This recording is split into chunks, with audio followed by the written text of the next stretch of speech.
जोश पैदा होता है कि अब की बार तो मैं परास्त हो गया, लेकिन अब की बार ऐसा उठूंगा कि ये मुझे परास्त नहीं कर पाएगा। आप भगवान के अंश हैं, इस बात को समझिए। परास्त होना या विजयी होना ये खास बात नहीं।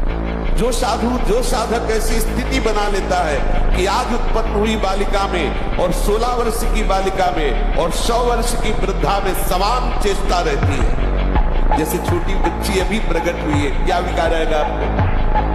ऐसा तुम्हारा अभ्यास होना चाहिए। अच्छा, अपनी जवान बहन अपने घर में होती, क्या काम होता है क्या तुम्हारे अंदर? बहुत ही राक्षस हो गए तो बात अलग है। कामना आते ही फूंक मार दो तो धुआं नहीं बढ़ पाएगा और दूसरी दशा नहीं आ पाएगी। ब्रह्मचर्य ही महान सामर्थ्य, परम पुरुषार्थ, भगवत प्राप्ति का प्रबल साधन है। परम सुख का, परम शांति का, परम स्मृति का, महान धृति का ये प्रधान साधन ब्रह्मचर्य है। जिसको इसी जन्म में भगवत प्राप्ति करनी हो, भगवत मार्ग में जाकर जीवन मुक्त अवस्था को प्राप्त करना हो, उस साधक को चाहिए ऐसी काम भावना प्रकट करने वाली स्त्रियों और ऐसे कामी पुरुषों का संग त्याग कर दे। नहीं तो विषय और इंद्रियों के संयोग में ऐसे विकार से युक्त हो जाओगे, निकलना मुश्किल है। और यदि तुमने संग नहीं किया तो विकार का कोई अवसर ही नहीं रहेगा। भगवान का बल, भगवान का आश्रय, तो भाग्य क्या करेगा? भाग्य क्या करेगा? हमारे शरीर को नष्ट कर दो, भाग्य क्या करेगा? हम अविनाशी दूसरा शरीर धारण करके फिर भजन करेंगे, भगवान की प्राप्ति करेंगे। तू अपने को समझ, भाग्य के अधीन होकर नहीं बैठना। नाम जब कर पहले खुद डट के, और ये विचार कर कि मैं भगवान का अंश हूं, परमात्मा का अंश हूं, जिधर कदम रखेगा उधर विजय ही विजय होगी। अभ्यास तो इतना विचित्र भैया कि हमको एक साधक मिला, उसने बताया मैं करता ही नहीं, सोते हुए मेरे हाथ से हो जाता, मैं करता भी नहीं हूं, मुझे सुध भी नहीं रहती। तो हमें पहले तो लगा कि ऐसा कैसे हो सकता है, फिर चिंतन में आया कि अभ्यास के द्वारा ब्रह्मचर्य ही महान ऐसा तुम्हारा अभ्यास होना चाहिए। अच्छा, अपनी जवान बहन अपने घर में होती, क्या काम होता है क्या तुम्हारे अंदर? बहुत ही राक्षस हो गए तो बात अलग है। कामना आते ही फूंक मार दो तो धुआं नहीं बढ़ पाएगा और दूसरी दशा नहीं आ पाएगी। ब्रह्मचर्य ही महान सामर्थ्य, परम पुरुषार्थ, भगवत प्राप्ति का प्रबल साधन है। परम सुख का, परम शांति का, परम स्मृति का, महान धृति का ये प्रधान साधन ब्रह्मचर्य है। जिसको इसी जन्म में भगवत प्राप्ति करनी हो, भगवत मार्ग में जाकर जीवन मुक्त अवस्था को प्राप्त करना हो, उस साधक को चाहिए ऐसी काम भावना प्रकट करने वाली स्त्रियों और ऐसे कामी पुरुषों का संग त्याग कर दे। नहीं तो विषय और इंद्रियों के संयोग में ऐसे विकार से युक्त हो जाओगे, निकलना मुश्किल है। और यदि तुमने संग नहीं किया तो विकार का कोई अवसर ही नहीं रहेगा। भगवान का बल, भगवान का आश्रय, तो भाग्य क्या करेगा? भाग्य क्या करेगा? हमारे शरीर को नष्ट कर दो, भाग्य क्या करेगा? हम अविनाशी दूसरा शरीर धारण करके फिर भजन करेंगे, भगवान की प्राप्ति करेंगे। तू अपने को समझ, भाग्य के अधीन होकर नहीं बैठना। नाम जब कर पहले खुद डट के, और ये विचार कर कि मैं भगवान का अंश हूं, परमात्मा का अंश हूं, जिधर कदम रखेगा उधर विजय ही विजय होगी। अभ्यास तो इतना विचित्र भैया कि हमको एक साधक मिला, उसने बताया मैं करता ही नहीं, सोते हुए मेरे हाथ से हो जाता, मैं करता भी नहीं हूं, मुझे सुध भी नहीं रहती। तो हमें पहले तो लगा कि ऐसा कैसे हो सकता है, फिर चिंतन में आया कि अभ्यास के द्वारा हो सकता है। अभ्यास, गलत अभ्यास हमारे जीवन को नष्ट कर देता है। तो क्या हम सही अभ्यास से धीरे धीरे गलत अभ्यास पर शासन नहीं कर सकते? कर सकते हैं।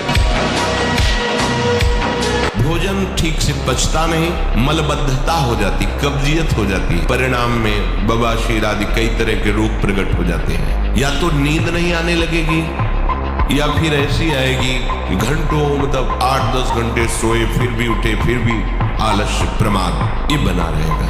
आंखों में हर समय भारीपन बना रहेगा। बिना किसी चेष्टा के रात्रि में स्वप्न दोष हो जाएगा, वीरपात हो जाएगा। ये उसके लक्षण है जो जानबूझकर ब्रह्मचर्य का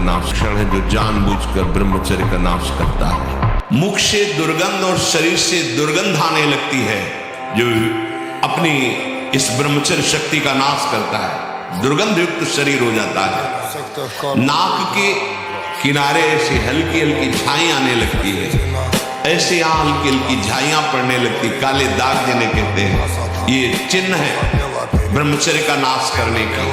आवाज में कोमलता नष्ट हो जाती है, रुक्षता आ जाती है, स्वभाव में अप्रिय स्वभाव बन जाता है। कोई भी तुम्हारे पास बैठना नहीं चाहेगा, वही बैठेगा जो तुम्हारे लक्षणों से युक्त होगा। एक मनोवाह नाड़ी है हमारे अंदर। जब हम कोई गलत चिंतन करते हैं तो वो मथानी की तरह, वीर का कहीं स्थान नहीं पूरे शरीर में, पूरे शरीर के खून को मथ करके वो 1 मिनट में जैसे दूध से घी निकाल लेते हैं ना, ऐसे खून को मथ करके वीर निकालती है, खून का सार भाग वीर। अब वो मथ दिया तो अब वो 4-6 घंटे में निकल जाएगा, स्वप्न आदि के सोते समय निकल जाएगा। ये गलती हमसे होती है जागृत में, और परिणाम भोगना पड़ता है स्वप्न में।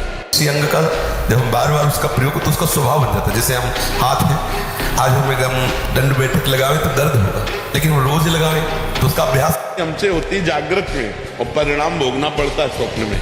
इसी अंग का जब हम बार बार उसका प्रयोग करते तो उसका स्वभाव बन जाता है। जैसे हम हाथ में आज हम दंड बैठक लगावे तो दर्द होगा, लेकिन वो रोज लगावे तो उसका अभ्यास हो जाएगा। तो अब उसका अभ्यास बन गया धातु क्षीण करने का। अब आप ना भी कोई चेष्टा करें तो भी वो क्षीण हो जाएगी, उसका अभ्यास बन गया। अब हम ऐसा तमोगुणी भोजन पाले, बहुत कड़वा, बहुत तीखा, बहुत खट्टा, तो वो धातु का क्षरण हो जाएगा भोजन से। कब्ज बन जाए तो उससे नष्ट हो जाएगा।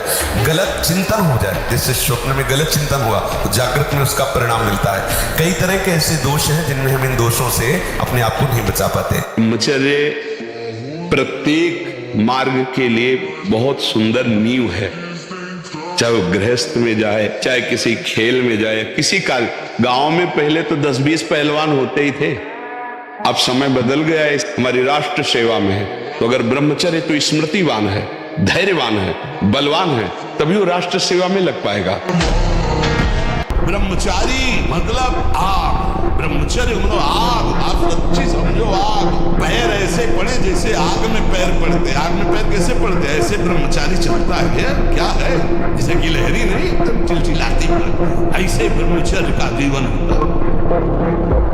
जो भोगी है, ईश्वर का संग्रह करने वाला है, जरा सा अपमान में क्रोधित हो जाएगा, जरा सा सम्मान में द्रवित हो जाएगा, अंतःकरण बिल्कुल हल्का हो जाता है। और जो अध्यात्म मार्ग का थोड़ा भी अनुसरण करेगा, उसमें सहनशीलता जागृत होने लगती है, विचार जागृत होने लगते हैं, विवेक जागृत हो जाता है, तो परम सुखी अनुभव करता है, क्योंकि सुख प्रभु में है। इतनी मोटी ग्रंथ हम उसे कंठस्थ कर लेंगे, पूछो कहां से पूछो, पर यह तभी होगा जब ब्रह्मचर्य ठीक होगा, खान पान ठीक होगा, नहीं तो स्मृति का नाश हो जाता है। ब्रह्मचर्य, आज जो नए बच्चे हैं ना, ब्रह्मचर्य का नाश मतलब स्मृति का नाश, दिमाग, प्रमाद, गंदी बातें देखना, यही सब अच्छा लगेगा। यानी हम कह रहे ब्रह्मचर्य में इतनी ताकत है कि कोई भी बात आप सुनाओ और 10 दिन बाद आप पूछ लो आकर के, वही उसे मिलेगी।